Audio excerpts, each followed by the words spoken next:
Hey guys, midterms are coming up fast and furious, so we wanted to talk to you guys today about some study techniques as well as some tips and tricks that you guys can use to incorporate into your own study sessions. And here's Sky, who will introduce some positive study habits. Make a schedule. Know if you're more productive during the day or at night. Plan out times throughout your week to study as well. Make sure to plan when you're least likely to get distracted. If you're a morning person, study in the morning. If you're a night person, study at night. Take short breaks.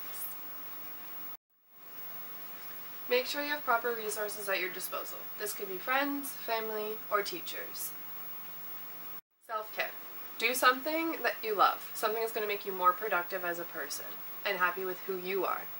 What will make your mental health better? Thanks, Sky, for introducing those tips for us. I'll now go into more detail to set you guys on the path to success. You're either a morning person or a night owl. Our cycles of alertness and wakefulness and focus are governed by our circadian rhythm. These form our 24-hour sleep-wake cycle, and they dictate when we're tired and when we focus best. Anecdotal evidence proves that younger students tend to study better during the night, while older students tend to fare better during the daytime. There are multiple reasons for this, but usually it's governed by our individual lifestyles. During the day, there's also a lot more natural light provided by the sun that can help your pituitary gland feel more alert and awake. There's also a lot of people around you that are participating in different activities that can help you feel more focused as well. And if people around you are working on things, it will make you yourself more inclined to work on things as well. The night also has a lot of its own benefits, depending on where your sleep cycle is. One of those benefits is the abundance of peace and time you have at your disposal during the night. Because there's not the hustle and bustle of daytime, you can really focus and contemplate on the things that you have to work on without the distractions that come along with daytime. While studying, it's important to take small, frequent breaks so you can stay focused and energized during your study sessions. These breaks allow you to maintain top performance levels, can increase focus, reduce stress, and help better retain information that you're trying to remember. Now, some things that you shouldn't do on your breaks that could detract from your overall study session is 1. To eat junk food or have an enormous meal, because that can make you very lazy and lethargic and less likely to focus because all your blood flow is down in your stomach instead of where it should be, in your brain. The second is to watch TV and surf the nets. Now, I all know we love to do things like that. The only problem is these activities can really suck you in. So instead of that short 15-minute break that you should be taking, it could last a couple hours even before you can get back into it. And the third is do not indulge excessively in caffeine. Now, I know we all love caffeine and it really does energize us. The only problem with that, sometimes if we have too much, it can scatter our thoughts and our focus, and ultimately it can lead to a crash, which is very hard to study.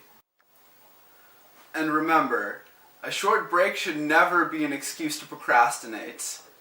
It's supposed to help you focus, it's not a way to distract yourself from your problems. Remember to keep them short and sweet, as well as spread out throughout your session. It is so important to have the proper resources at your disposal. This can be anything from friends, classmates, professors, school resources, even family. Not everyone can understand everything, and be it you don't understand a theory in criminology or you don't know what the definition of DSM is, it's always helpful to have your friends there who can help you out and explain anything to you if you have any problems or need a little bit of prompting to do that work. Self-care is important all the time, but it's especially important during times of extreme and intense stress. So it's important to continue your normal self-care routine. Don't stop doing the things you love because you're too stressed to do them. That's the time that it's most important to do. Get active or go for a mindful walk. Running and lifting weights is a great way to relieve stress and release those good feelings, endorphins, but a lot of the time we don't have the energy to exert ourselves that much in times of stress and in times of intense study.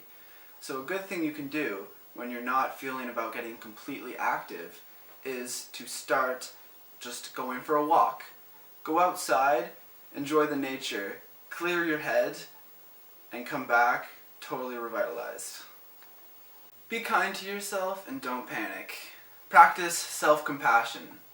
Just because you've procrastinated doesn't define who you are. How many times has a friend been in need and you've offered a word of advice or something like that to help them out? You have to be there for yourself as well. The most important relationship you can have with anybody is you. As exams get closer, students tend to go towards panic mode and don't take the time they need for themselves, and this causes people to worry when they don't really have to. The only difference between panicking and staying calm is the decision to do so. When in a stressful situation, there are two routes you can take. One is panic mode, the other is acceptance. I prefer acceptance because it's the exact same scenario. The only thing that's changed is your mindset. This will also help you feel better and panic less, so you can focus less on self-deprecating thought and more on the things that matter: positivity and studying. Thanks for listening to this video by me and Sky. We hope you guys learned something and took something away from this.